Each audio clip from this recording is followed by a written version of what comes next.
Hey guys, it's Camus and welcome to Chess Beauty 60. I'm joined here by one of the little Camuses, and she's going to help us evaluate the position a little bit later.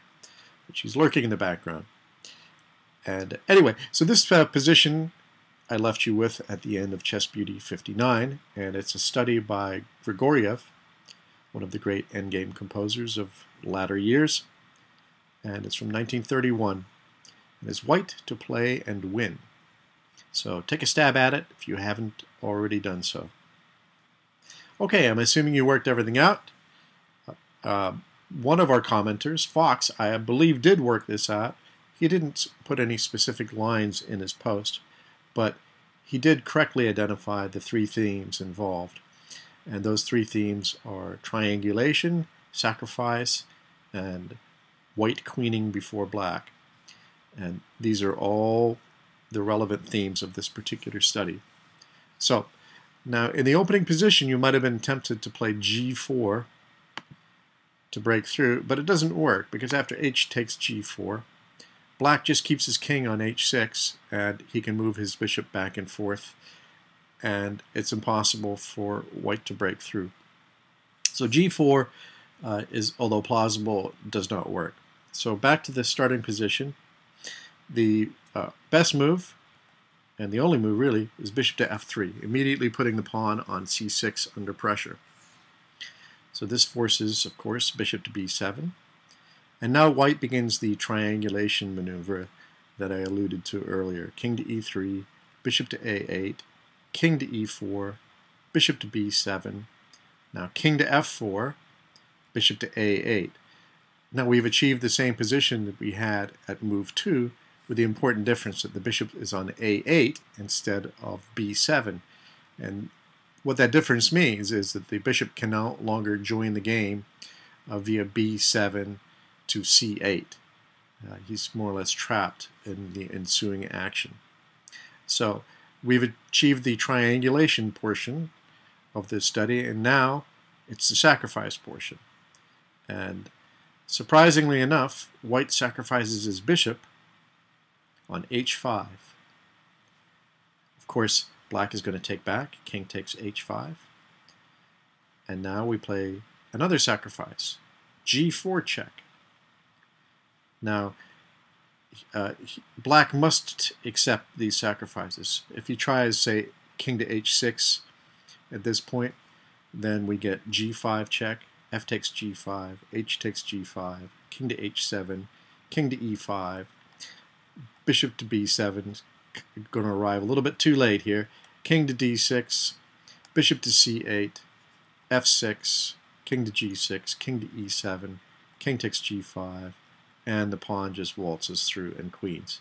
You can see that the tempo gain from the triangulation maneuver meant that the bishop arrived one tempo too late to save this variation.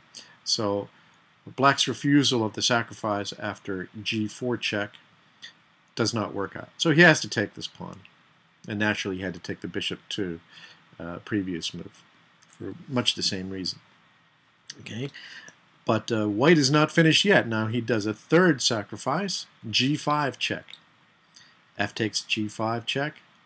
And now a very accurate move from white is called for. Take a guess at it if you didn't try to work it out, and tell me or tell yourself what the solution might be.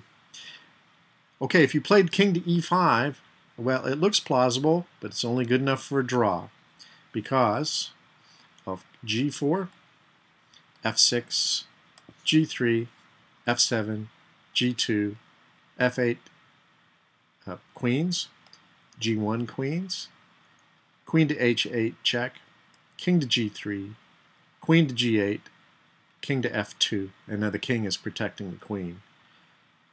And so queen to g1 check, king to g1, king to d6, king to f2, king to c7, king to e3, king to b8, king to d4, king takes a8, king to c4, king to b7, king takes b4, king takes c6, king to a4, king to d6, and both sides will promote, and it's just going to be a draw. So king to e5 is a move that many people would make in this position after f takes g5 check.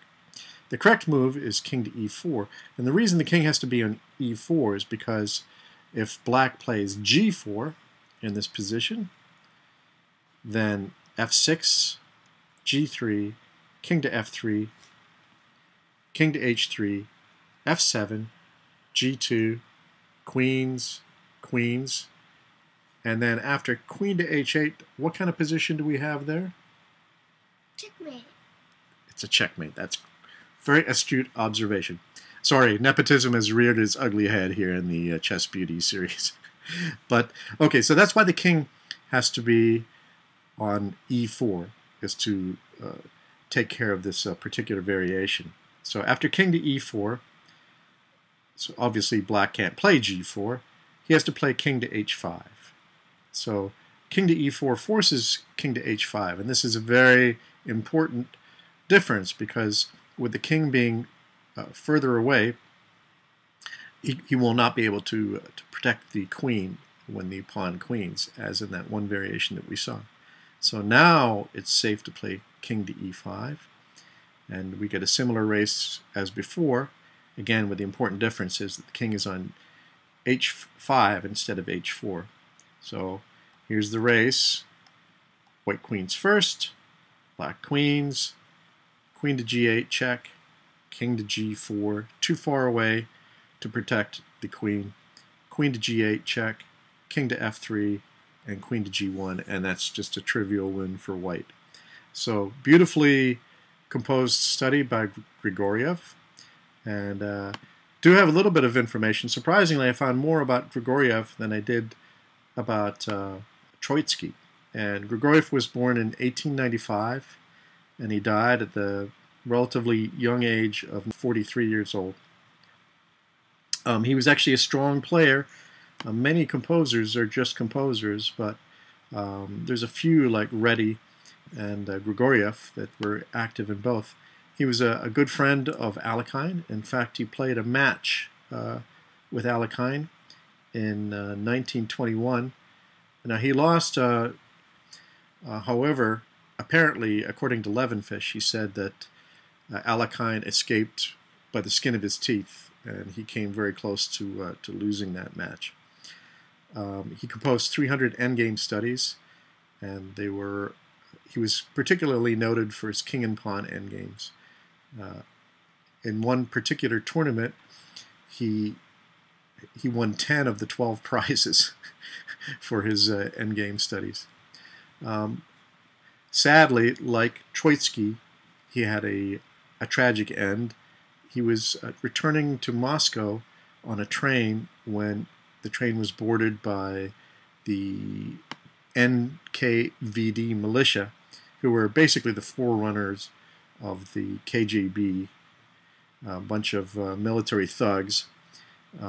They arrested him, I'm not sure why, and he was very frail. They apparently roughed him up, and he never recovered. And then he died a few weeks later as a consequence of his maltreatment at the hand of the Soviet thugs. Anyway, another sad tale in the annals of chess composition. So let's go ahead and look at Chess Beauty 61. After we had a run of studies, so we'll do maybe a couple of problems. Let's see, yes, and this problem is white to mate in 3. This is a famous problem, although probably just famous among problemists. So it's quite tricky. Obviously, white is winning, but it's not so clear as to how to mate in the 3 moves stipulated by the composition. Good luck, and we'll look forward to seeing you in Chess Beauty 61. Thank you for watching.